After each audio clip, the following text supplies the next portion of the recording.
ఈ వీడియో చూసే ముందు జై శ్రీరామ్ అని కామెంట్ చేయండి. ప్రతి సంవత్సరం ఆషాఢ మాసంలో వచ్చే పౌర్ణమిని గురు పౌర్ణమి అంటారు. గురు పౌర్ణమి చాలా విశిష్టత ఉంటుంది. పౌర్ణమి అంటేనే లక్ష్మీదేవికి ప్రీతికరమైన రోజు.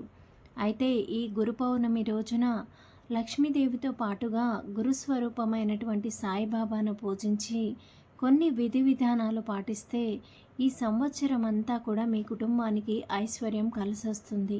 గురు పౌర్ణమి రోజున ఎవరైతే ఈ నియమాలు పాటిస్తారో వారికి తప్పకుండా ఐశ్వర్యం కలిసొస్తుంది. ముందుగా ఈ వీడియోకు లైక్ కొట్టి ఛానల్ని సబ్స్క్రైబ్ చేసుకోండి. ఈ పౌర్ణమి రోజున గురువులను పూజిస్తే అదృష్టం వరించి మీ కుటుంబానికి అఖండ రాజయోగం ప్రాప్తిస్తుంది. గురు పౌర్ణమి రోజున సాయిబాబాకు నైవేద్యంగా పాలతో చేసిన స్వీట్లు నివేదించండి.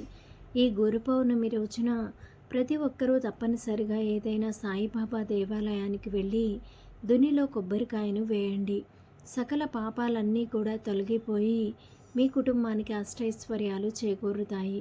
దునిలో కొబ్బరికాయతో పాటుగా నవధాన్యాలు పచ్చకర్పూరం కూడా వేసి దునికి నమస్కారం చేసుకోండి. ఈ పౌర్ణమి రోజున ప్రతి ఒక్కరూ కూడా గురువుగారి ఆశీర్వాదాన్ని తీసుకోవాలి.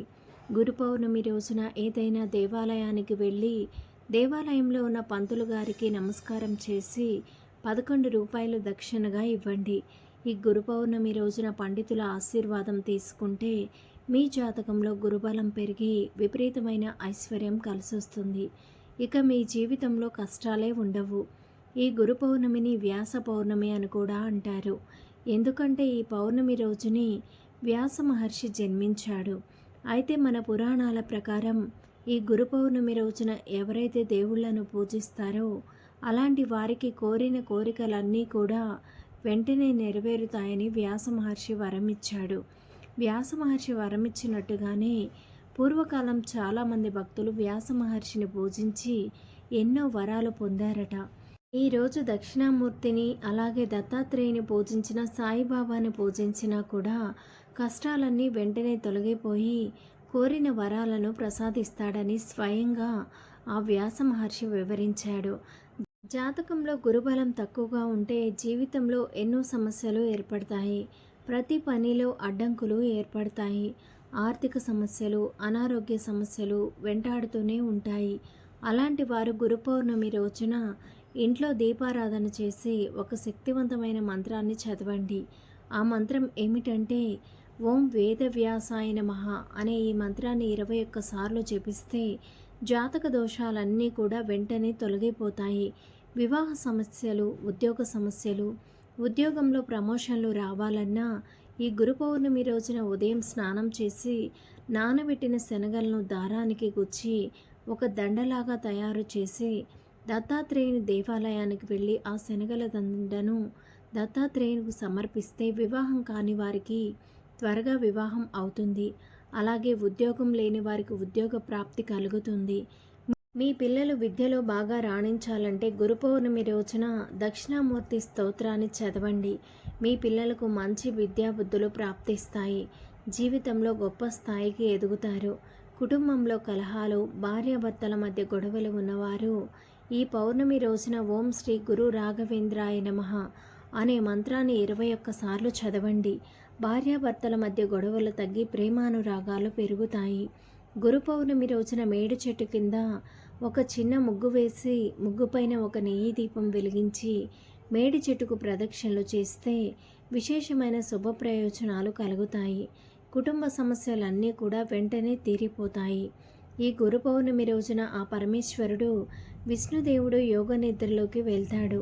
అదేవిధంగా ఈ గురు పౌర్ణమి రోజు పరమేశ్వరుడు తన భక్తుల పాపాలన్నీ కూడా తన జటాజూటంలో బంధించి యోగ నిద్రలోకి వెళ్తాడు.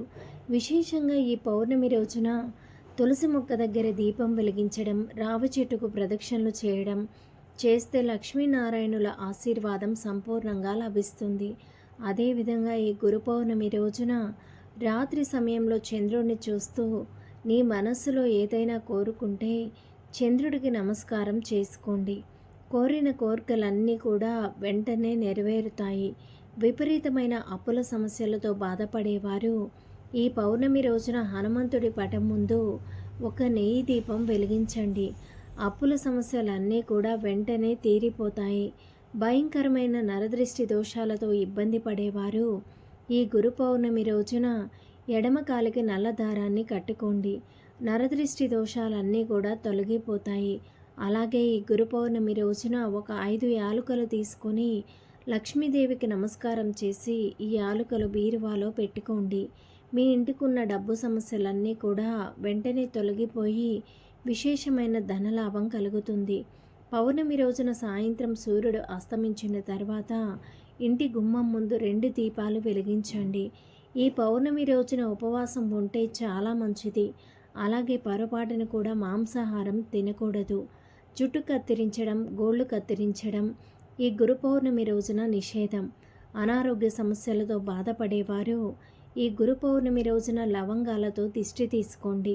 దీర్ఘకాలిక అనారోగ్య సమస్యలన్నీ కూడా తొలగిపోయి మంచి ఆరోగ్యం లభిస్తుంది. అలాగే ఈరోజు చేసే దానాలకు ఎంతో రెట్ల పుణ్యఫలం కలుగుతుంది. వీడియోకి ఒక లైక్ కొట్టి ఛానల్ని సబ్స్క్రైబ్ చేసుకోండి.